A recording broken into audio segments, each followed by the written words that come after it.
இந்த கிரகங்கள் என்பதை வைத்துக்கொண்டு நாம் இந்த ஜாதகருடைய வாழ்க்கை எப்படி இருக்குன்னு அனுமானிக்கிறோமே தவிர கிரகங்களுக்கும் வாழ்க்கைக்கும் தொடர்புல கிரகங்கள் அது போல சுத்திக்கிட்டு இருக்கு. நம்ம அதை வச்சு கணிதம் செஞ்சுக்கிறோம், அவ்வளவுதான். நம்ம ஜோசியம் அப்படிங்கிறது பல்வேறு காரணிகள் அடிப்படையில் காலத்தை வைத்து கணிதம் செய்யறோம். அதுல கிரகங்களை வச்சு நம்ம கணிதம் செய்யறோம் தவிர கிரகங்கள் வாழ்க்கைக்கு தொடர்பு இல்லாது. எல்லாரும் ஒரே கணிதம் தான் செய்யறோம். அந்த கணிதங்களை வைத்துக்கொண்டு அணுகக்கூடிய முறைகள் வேணா வேற வேறையா இருக்கலாம் ஒவ்வொரு ஜோசியத்துக்கும். ஆனா பொதுவாக ஜோதிடர்கள் எல்லாருமே கிரக நிலைகளை கணிதம் செய்து தான் செய்யறாங்க. பிரசனம்ங்கிறது இன்றைய நேரத்துக்கு ஒரு ஜாதகத்தை போட்டு அவருக்கு பலன் சொல்றது இல்ல. ஜாமக்குள் பிரசனம் வந்து மொத்தம் 7 கிரகங்களை வச்சுக்கிட்டு ரிவர்ஸ் சுத்த மாதிரி ஜாம கிரகங்களாக கணித்து பலன் சொல்றது. ஜோசியத்துல கிரகங்கள் தான் நம்மளை ஆட்டி வைக்குதுன்னு நிறைய பேர் நம்புறாங்க. கிரகங்களை வந்து இறைவனுக்கும் இணையாக பாக்குறாங்க. இறைவன் அதாவது நம்மளுடைய கிரகங்கள் அப்படிங்கிறது இந்த அண்ட சராசரத்துல ஒரு டஸ்ட். இந்த சூரிய குடும்பமே டஸ்ட்ங்கிறாங்க. இதை கொண்டு போய் இறைவனோட இணைக்கிறாங்க. அதுதான் நம்மளுடைய வாழ்க்கையை தீர்மானிக்குங்கிறதெல்லாம் பொய்ங்க. கிரகங்கள் சரியில்லை, கிரகங்களுடைய பார்வை சரியில்லைன்னு சொல்றதெல்லாம் வந்து காலத்தை கணிதம் செய்யறது தான்.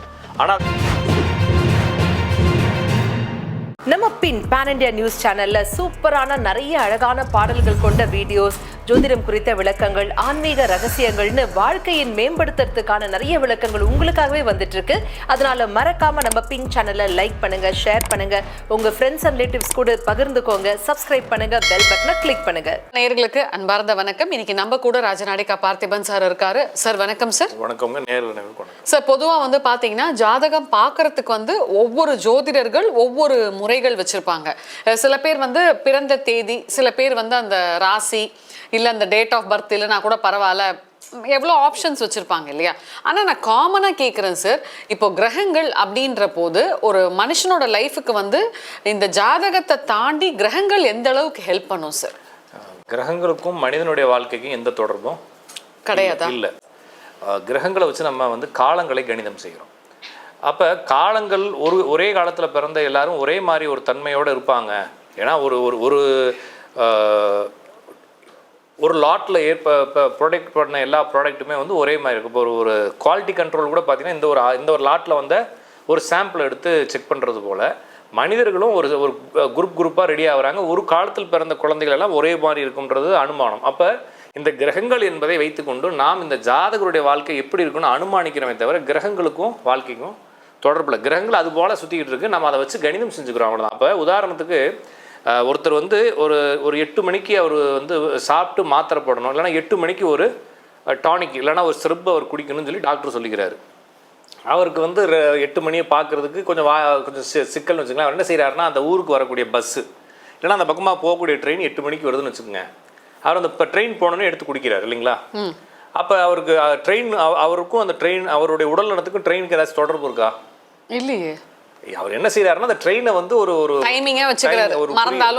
அது மாதிரி வச்சுக்கிற மாதிரி நம்ம ஜோசியம் அப்படிங்கிறது பல்வேறு காரணிகள் அடிப்படையில் காலத்தை வைத்து கணிதம் செய்யறோம். அதில் கிரகங்களை வச்சு நம்ம கணிதம் செய்யறது கிரகங்கள் வாழ்க்கைக்கு தொடர்பு இல்லாது.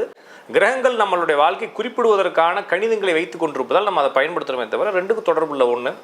அதுக்கப்புறமா எல்லா ஜோசியக்காரங்களும் ஜோதிடம் அதாவது அஸ்ட்ராலஜி அப்படின்னு சொல்கிறது அதனால கோல் கிரகங்கள் வான் கிரகங்களை வச்சு தான் நம்ம கணிதம் செய்கிறோம்.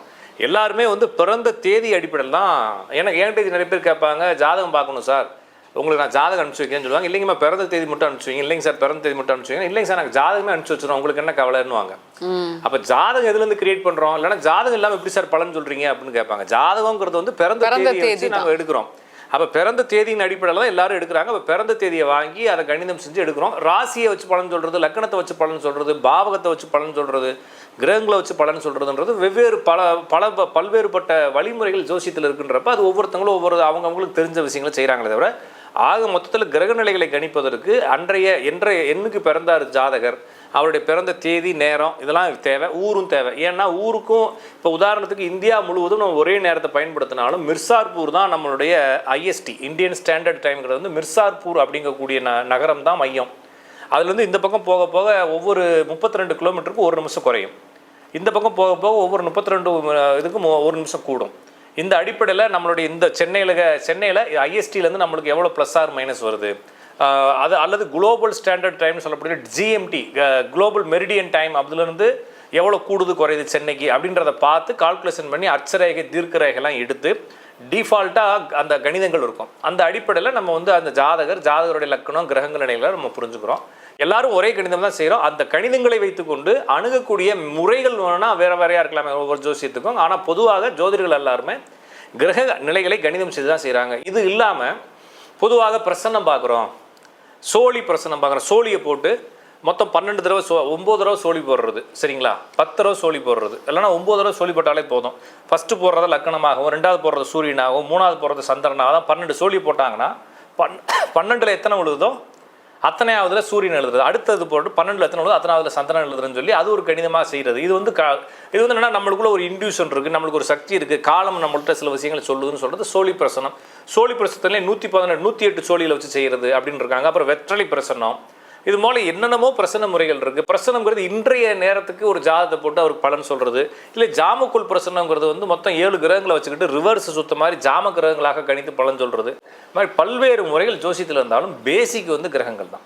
ஏன் சார் இப்போ நீங்க சொல்றீங்கல்ல கிரகங்களுக்கும் நம்மளோட லைஃப்க்கும் அந்த அளவுக்கு முக்கியம் இல்லை, அது எப்படி சார் சொல்றீங்க? இல்லைங்க, நான் ஜோசியத்தில் கிரகங்கள் தான் நம்மளை ஆட்டி வைக்குதுன்னு நிறைய பேர் நம்புகிறாங்க. கிரகங்களை வந்து இறைவனுக்கும் இணையாக பார்க்குறாங்க. இறைவன் அதாவது நம்மளுடைய கிரகங்கள் அப்படிங்கிறது இந்த அண்ட சராசரத்தில் ஒரு டஸ்ட்டு, இந்த சூரிய குடும்பமே டஸ்ட்டுங்கிறாங்க. இதை கொண்டு போய் இறைவனோட இணைக்கிறாங்க, அதுதான் நம்மளுடைய வாழ்க்கையை தீர்மானிக்குங்கிறதெல்லாம் பொய்ங்க. நம்ம இந்த இந்த இது ஒரு சிங்க்ரோனைஸாக இருக்குது, இது ஒரு டெம்போவாக ஒரு பாடல் மாதிரி இருக்குது இந்த பிரபஞ்சம், இந்த வாழ்க்கை செயல்பாடுகள் எல்லாமே. அப்போ இந்த இடத்துல பிறக்கிறப்ப இந்த கிரகங்கள் இந்த இருக்கிறப்ப இந்த மாதிரி ஒரு விஷயத்தில் இவன் ஈடுபடுவான்னு நம்ம சொல்கிறோமே தவிர அதுக்கு கிரகங்கள் காரணங்கள் இல்லை. கிரகங்கள் ஒரு குறியாட்டு கருவிகளாக தான் நம்ம எடுத்துக்கிறோம், சிக்னிஃபிகேட்டர்ஸ்ன்னு சொல்கிறாங்க. அதை அப்படி தான் எடுத்துக்கிறோமே தவிர அது நம்மளை செய்யலை. அப்படி செய்யும் நம்பிக்கை தான் என்ன செய்கிறாங்கன்னா இவங்க வந்து செவ்வாய்க்கு பிரீத்தி சனிக்கு பிரீத்தின்னு சொல்லி பூஜை புனஸ்காரங்கள் கிரகங்களுக்கு செய்கிறதெல்லாம் செய்கிறாங்க. கோயில்களில் பொதுவாக இந்த நவகிரகங்களை அனுமானிச்சது தீர்மானித்தது அந்த நிர்மாணிச்சதெல்லாம் எதுக்கு அப்படின்னா மக்களுக்கு காலங்களை பற்றிய தெளிவுகள் அதிகமாக இருந்துச்சு. முன்னால் மக்கள் வந்து எல்லாத்தையும் விட உயர்வானது காலம்தான், அந்த காலம் தான் எல்லாத்தையும் உள்ள வச்சுக்கிட்டு அந்த காலத்தை கணிதம் செய்வதற்கு நம்மளுக்கு வேற வழிகளே இல்லை கிரகங்களை விட்டா அப்படின்னு சொல்லி நம்பிக்கை வச்சுருந்தாங்க. ஏன்னா அவங்களுக்கு வந்து மண்கடிகாரங்கள் இருக்கு, மண்கடிகாரங்களை எத்தனை தடவை திருப்பி வைப்பீங்க, முடியாது. ஆனால் வந்து பிரபஞ்சம்ங்கிறத வந்து நம்ம வந்து இப்போ உதாரணத்துக்கு நம்ம வருடம்னு பிரிக்கிறோம், வருடத்தை வட்டம்னு பிரிக்கிறாங்க, மாவட்டம்னு பிரிக்கிறாங்க, அதாவது வந்து 60 வருஷம் சுத்துன்னு பிரிக்கிறாங்க. அதுக்கப்புறம் இத்தனை சுத்துகளுக்கு பிறகு ஒரு யுகம்னு பிரிக்கிறாங்க. அந்த யுகம் வந்து மனுவந்திரத்துக்குள்ளே போகுது, மனுவந்திரம் வந்து கல்பத்துக்குள்ளே போகுது, கல்பம் பிரம்மத்துக்குள்ளே போகுதுன்னு சொல்லி நம்மள்ட்ட கோடிக்கணக்கான காலங்களுக்கான கணிதங்கள் இந்திய முறைகளில் பயன்படுத்தப்படுது. அப்போ காலங்களுக்குள்ளே தான் நம்மளுடைய வாழ்க்கை ஒழிஞ்சுக்கிட்டு இருக்கு. அந்த காலங்களை கண்டுபிடிப்பதற்கு கிரகங்களை பயன்படுத்துவதால் அந்த கிரகமே காலமாக இருக்குதுன்ற ஒரு நம்பிக்கையில் கிரகங்களுக்கான முக்கியத்துவத்தையும் இந்த காலங்களை அனுமானிக்கக்கூடிய தன்மைகளையும் இந்த கோயில்கள் எல்லா இடத்துலையும் நிர்மாணிச்சாங்க. இப்போ உதாரணத்துக்கு இப்போ நீங்கள் பார்த்தீங்க அப்படின்னா ஏஐ அப்படின்னு சொல்லி வருது. இப்போ நீங்கள் கண்ட இடத்துலலாம் ஏஐ பயன்படுத்துறீங்கல்ல, அதுபோல் ஒரு காலத்தில் காலத்தின் மீது மக்களுக்கு அதீத நம்பிக்கையும் காலம் தான் எல்லாமாகவும் இருந்துச்சுன்னு ஒருத்தன் கண்டுபிடிச்சு சொல்லும்போது மக்களுக்கு அந்த காலத்தில் அது மேலே அதீத நம்பிக்கை இருந்துச்சு. எல்லா இடத்துலையும் கிரகங்களை பற்றி என்ன செஞ்சாங்க, வரைய ஆரம்பிச்சாங்க, செய்ய ஆரம்பிச்சாங்க, கோயில்களை நிர்மாணிக்க ஆரம்பிச்சாங்க. அப்புறம் நம்மளுக்கு காலத்தை விட இன்னுமே காலத்தை பயன்படுத்தி செய்யக்கூடிய நிறைய டெக்னாலஜி நம்ம கண்டுபிடிச்சதுனால நமக்கு காலத்தின் மீது அக்கறை இல்லை. இருந்தாலும் இந்த டிசைன் எல்லாமே நம்மளுடைய சிஸ்டம் எல்லாமே காலத்துக்குள்ளே தான் இயங்கிக்கிட்டு இருக்கு. இப்போ 1999 வரைக்கும் ஒன்றும் பிரச்சனை இல்லை. 2K அப்படி அதாவது 2000 வரும்பொழுது 0லேருந்து ஆரம்பிக்குமான்னு சொல்லி கம்ப்யூட்டர்லாம் ஹேங் ஆயிரலாம் ஒரு சில டைம் சொன்னாங்க, நான் இருக்குங்களா? அப்புறமா தான் அதுக்கு 2K அப்படின்னு சொல்லி ஒன்று செஞ்சாங்க. அப்போ 2Kன்னு கண்டுபிடிச்சதுக்கு அப்புறமா அது சரியாயிடுச்சு. இந்த K அப்படின்னா கிலோ அப்படின்னு அர்த்தம். அப்போ 1 கிலோ 1K அப்படிங்கிறது 1 கிலோ. அப்போ 7K 2K அப்படின்னா 2000 கண்டுபிடிச்சு அது ஒரு பெரிய அப்போ காலத்திற்குள்ளே தான் இந்த டிசைன் எல்லாமே இயங்கிட்டு இருக்கு. இப்போ நிறைய ஆப் வந்து நீங்கள் டைமை தப்பாக என்ட்ரி போட்டிங்கன்னா ஆப் இருக்காது. ஏன்னா அதனுடைய டிசைனே வந்து காலத்தினோட இம்பிள்ட் ஆகிருக்கு. அதுபோல் நம்மளுடைய லைஃப் இம்பிள்ட் ஆகிருக்குன்ற ஒரு புரிதலோட இந்த ஜாதத்தை வச்சு புரிஞ்சுக்கிறோமே தவிர ஆனால் கிரகத்திற்கும் நமக்கும் எந்த ஒரு தொடர்பும் கிடையாது.